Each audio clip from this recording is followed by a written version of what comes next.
a 7-fold increase. There's a key difference in this campaign between Donald Trump and me. I believe in testing. Donald Trump does not. I believe in science.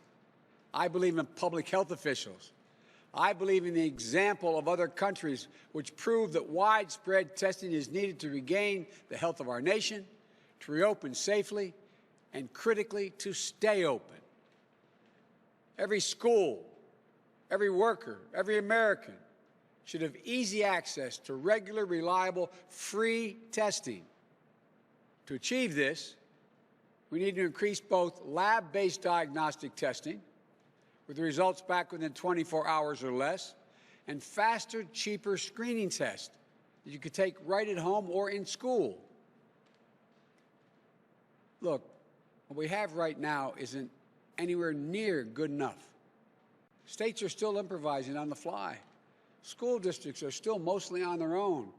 And many Americans still don't know when it's important to get a test or how.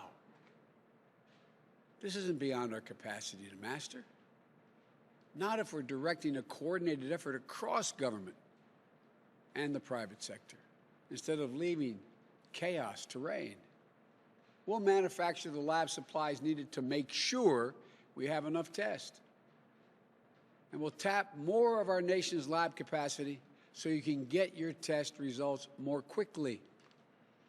We'll build a national corps of contact tracers to work closely with trusted organizations in these communities that are most at risk. We'll also take steps to ensure that no one has to choose between getting a test and putting food on the table. Look, and that no one is scared that being tested for COVID might jeopardize their immigration status.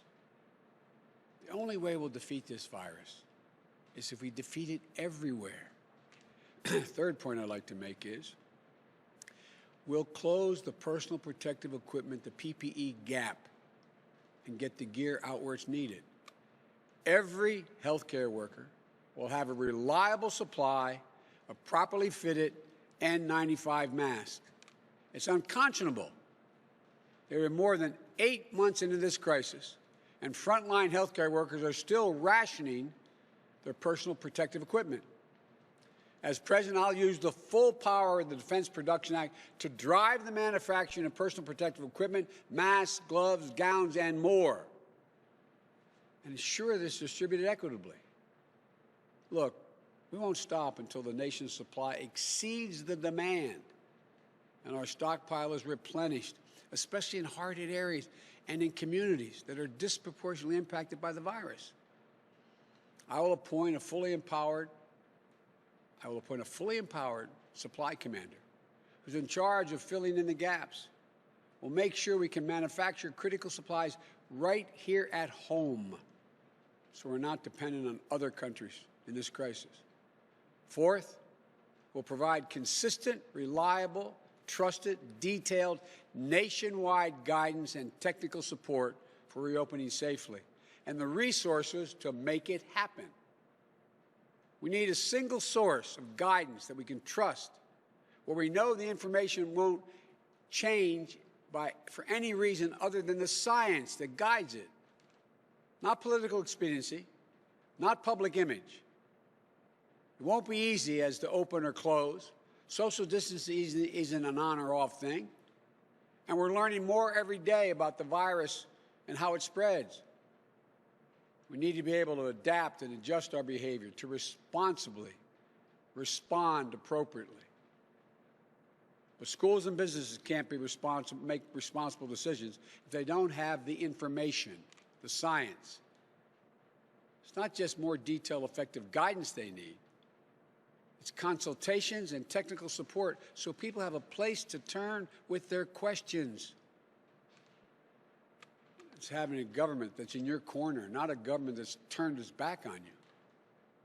And once we get our federal, state, and local governments working together, once there's universal masking, enough PPE and testing to go around, science-backed guidance to help us make the right decision, then we can get our kids back to school safely, our businesses growing, and our economy running again without wasting another minute.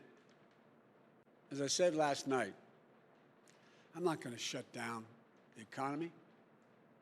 I'm not going to shut down the country. I'm going to shut down the virus. And finally, we'll be focused on developing safe and effective treatments and distributing a safe and effective vaccine. President Trump claims he found a cure. Well, let me tell you, yet we have 1,000 people dying each day. More than 40,000 people are in hospitals right now battling the virus. Life-saving therapies shouldn't be just available to the wealthy and the well-connected. We need to make sure they're available to everybody, available and affordable. It's also possible we could learn any day that one of these vaccines currently in trial is showing itself to be effective. That will be a wonderful day for our people and people around the world, everywhere, whether it comes next week or in the next 2 months. But it will still be many months before any vaccine is widely available. And we need a president who will take responsibility for making sure it gets to every single person in this country in a way that's equitable and accountable. We need a president who, in the meantime, is doing his job to protect the American people. Once we have a safe and effective vaccine, it has to be free to everyone, whether or not you're insured. Let me say that again. The vaccine must be free and freely available to everyone. This is just not one more reason why it's so despicable that Donald Trump is fighting in the middle of a pandemic to get the U.S. Supreme Court to strike down the entire Affordable Care Act, which I worked so damn hard to get the votes for. Under the ACA, insurers are required to cover recommended vaccines for free. So overturning the ACA would mean people have to pay to get COVID-19 vaccine. That's wrong. Very, very wrong. Unlike Donald Trump, I believe health care isn't a privilege. I think it's a right.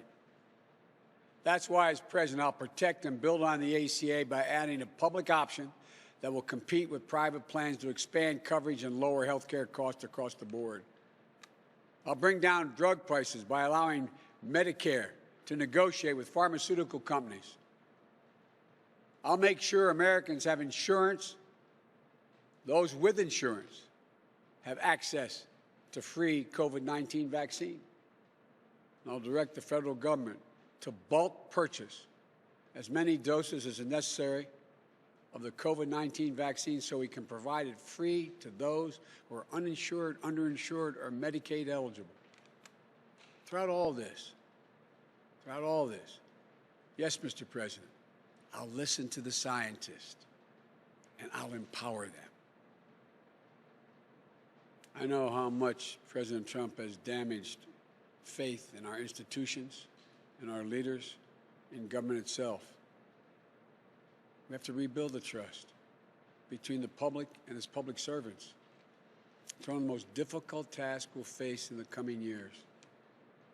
But if I'm elected president, I'll always give it to you, as FDR said, straight from the shoulder.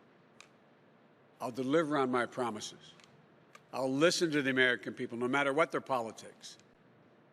I'll let the doctors and the scientists speak freely so you can make the best decision possible for yourself and for your family. And I won't let 4 years of Donald Trump rob us of the most fundamental American qualities, our hope in the future and our faith in ourselves. We can beat this virus.